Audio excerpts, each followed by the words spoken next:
साहब की इस जी। दरख़्वास्त को हम इसके 2 तरह अहाता कर सकते हैं। एक अहाता ये कर सकते हैं कि अगर हम इसको सियासी तौर पर देखें, तो मैं तो इसको मुफ़ाहमत पर मबनी दरख़्वास्त कहता हूँ। क्योंकि इसमें आसिम मुनीर का नाम तो नहीं है।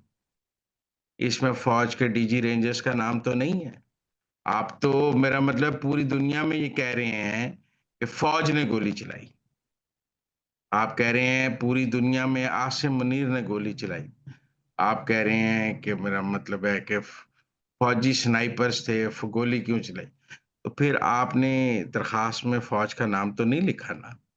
इसका मतलब है कहीं न कहीं तो आपको ये समझ है कि फ़ौज का नाम नहीं लिखना, फ़ौज का नाम लिखेंगे तो ज़्यादा कुट पड़ेगी ना, डरते हैं ना, रब नेड़े के कसून।